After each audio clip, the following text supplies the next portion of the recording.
Bienvenidos a este 14º episodio de Libros para Atorrantes, este ciclo en el cual analizamos obras de la literatura universal, pero también de historia, filosofía. Hemos también prometido hacer algo sobre otras disciplinas como la antropología, la sociología, etc. Humanidades. También está previsto hablar sobre algunos libros de ciencia, ya que es un ciclo para atorrantes, ¿no es cierto? Tenemos cierta libertad para hablar de aquello que nos plazca hablar. Bueno, en esta oportunidad vamos a hablar de un libro muy importante, difícil a veces porque los estudiosos no se terminan de definir del todo, de Bello Gallica, en latín, de Bello Gallica. De allí nos viene de velo, belicoso, ¿no? Como lo referente a la guerra, o como a un tipo conflictivo, ese tipo es belicoso, le gusta la guerra, la violencia, etc. Bélico, la guerra, de Bello Gallica, o los comentarios de la guerra de las Galias de Cayo Julius Caesar, Julio César, para los amigos. Bueno, es un libro importantísimo, ¿no es cierto?, que nos va a dar detalles sobre todo desde el tipo de vista geográfico y antropológico. Sobre historia, sobre ese tipo de datos, hay algunas dudas, porque aquí en este libro que el César escribió a lo largo de la década del 50 a.C., empezó por el año 58 y los terminó en el 51 a.C.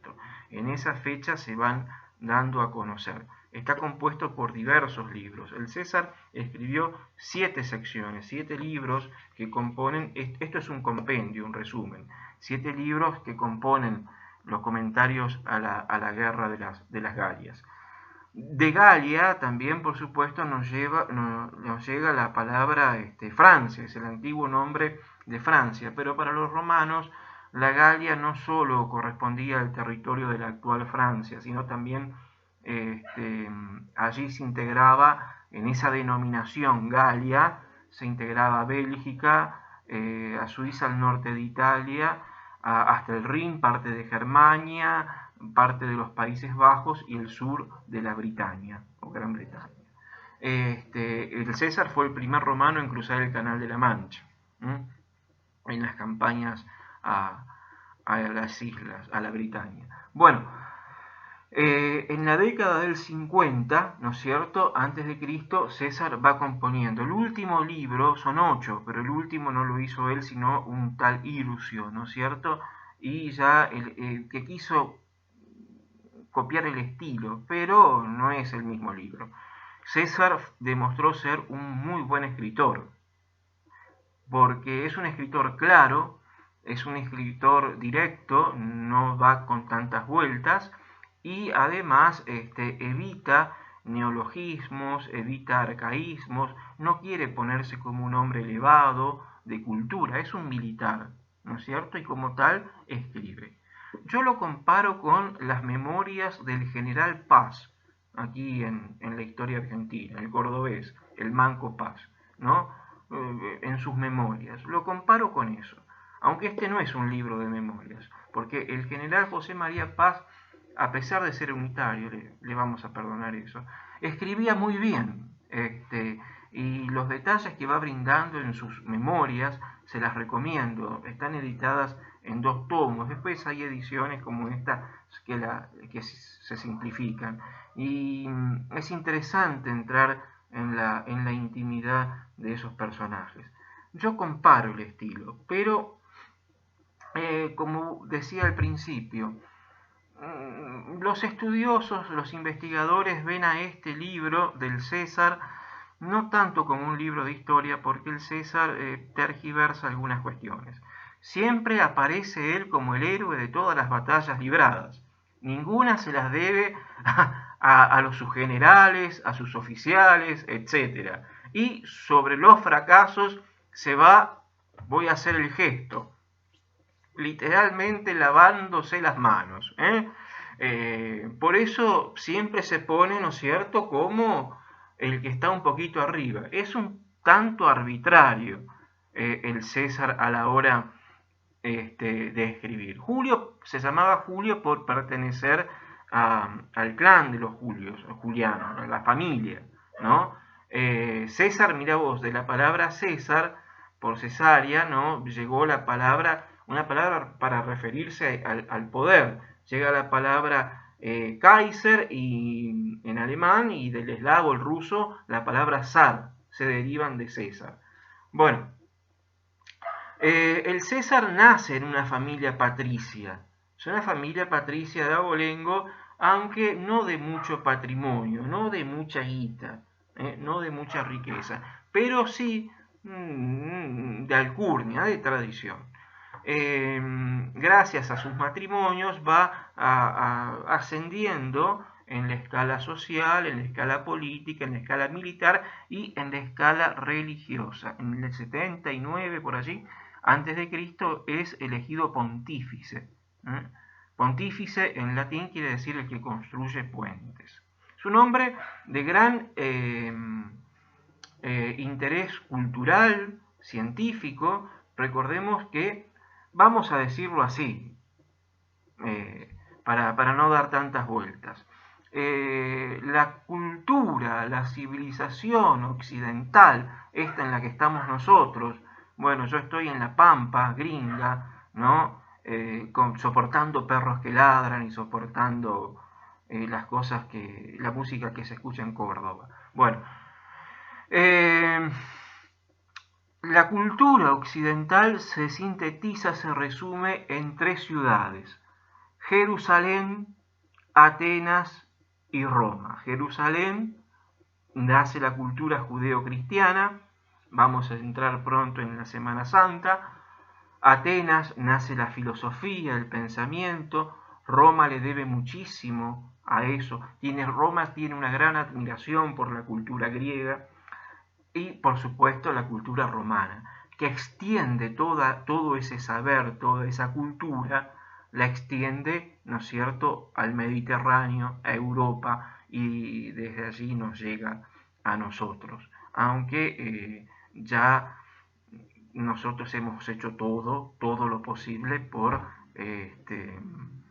dinamitarla, así como los bárbaros lo venían haciendo a Roma, al Imperio Romano, hasta derribarlo, ¿no es cierto?, hasta su caída en el siglo V de la era ya cristiana, Anno Dominus, años del Señor, hasta el año 476, para ser más exacto.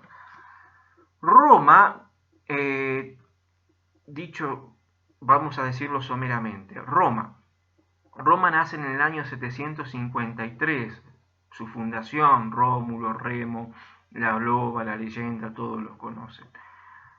Posiblemente la loba haya sido una prostituta que se hizo cargo de estos muchachos que fundaron la ciudad. Es una unión de tribus, latinos, etruscos. Los etruscos tenían la cultura más elevada de la zona. Y aquí hay, hasta el año 509, una forma de gobierno, que es la monarquía, el rey. Roma nace como monarquía, hasta Tarquino, que es expulsado en el año 509, antes de la era cristiana, y se funda la República, donde el Senado y la aristocracia, ¿no es cierto?, el gobierno de los más ricos, el gobierno de los mejores. Oligarquía es el de los ricos. Aristocracia es el gobierno de los mejores, de los que tienen mérito para gobernar. Se hacen cargo, viene la etapa de la República, se hacen cargo del poder. Hasta el año 27 antes de Cristo, que con César Augusto, uno de los hijos adoptivos del César, sobrino, Roma entra en el imperio romano, porque Roma ha extendido, ¿no es cierto?, sus fronteras, ha extendido por todos lados. uno de los responsables de extender las fronteras de Roma, claro, fue el César. El primer romano, por ejemplo, en cruzar el canal de la Mancha y llegar hasta la Britania, pasar allí un invierno y conquistar lo que es hoy Inglaterra. Londina, la de los romanos. Para los romanos, Galia es lo que de allí nos viene la palabra Galia para referirnos a todo lo que es Francia, ¿no?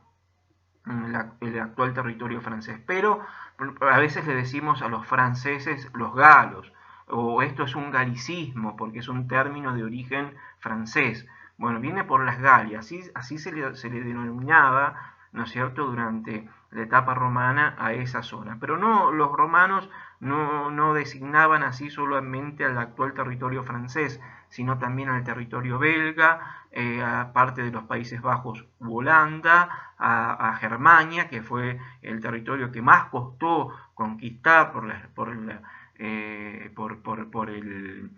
la tenacidad de los pueblos, de las tribus germanas, ¿no es cierto?, a la resistencia que le generaron a Roma, y también al sur de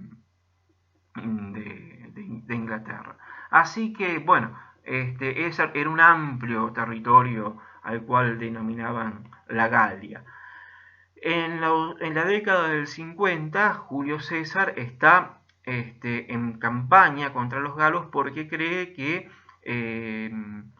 tribus de galos están invadiendo, en algunas cosas lo tenía razón, en otras sus propios contemporáneos lo pusieron en dudas y quizá el César se haya equivocado, que avanzaban sobre Roma. Y esto hay que tomarlo con pinzas porque por ahí tenían un poco de miedo de avanzar sobre Roma. Pero claro, cuando después Roma va a entrar en una decadencia, los pueblos bárbaros se animaron a entrar y entraron, hasta hacerla caer a Roma en el 476 del Anno Dominus, año del Señor. El libro se divide en 7 partes, que son las que el César escribió. Es interesante desde el punto de vista geográfico, antropológico, cómo va contando todo lo que son las costumbres de los pueblos galos, germanos. Por ejemplo, hacia el libro sexto menciona un pueblo, los eburones, que el César cada vez se ponía más y más duro contra las tribus que no eran aliadas a Roma, y a los eburones los exterminó por completo. Calculen la ferocidad que tenía esta guerra. En esos años también va a encontrar una amistad en Pompeyo, en Craso, van a fundar el primer triunvirato. Luego la amistad con Pompeyo quedó destruida y el César, cuando regresa a Roma, quiere ser, con el título de dictador perpetuo. Eso es lo que no le va a perdonar el Senado y por eso lo van a asesinar cobardemente en el año 44 a.C. Luego se va a encrudecer más aún la guerra civil que ya había estallado. El César, a lo largo de los 7 libros que sí le corresponden a él, el octavo le pertenece a Hircio, evita los arcaísmos, neologismos, evita las palabras cultas para hacer un libro accesible. Pero claro, exagera, desde el punto de vista histórico hay que ver algunas cosas, porque las grandes batallas siempre son gracias a él, nunca gracias a sus generales, a sus oficiales. Y también se pone, ya en el primer libro, se pone en contra de la aristocracia, que la tilda de cobarde, claro, ante el temor de los bárbaros. Claro, los bárbaros cuando iban a la guerra iban todos pintados, gritaban, alaridos, y eso generaba en los romanos un temor, hay que ponerse también en ese lugar. Los acusó de cobardes, que era acusarte de lo peor, ¿no? Y hay una crítica a la burocracia romana. El César se está poniendo al poder político romano en su contra, por eso su asesinato. Bien, en el 44 Shakespeare después va a tomarlo como referencia. Bruto, uno de sus ahijados, le clava la daga. Hijo mío, tú también. Se envuelve el César en una toga y, y muere. Bueno, los grandes hombres mueren así, una sola vez. Chao.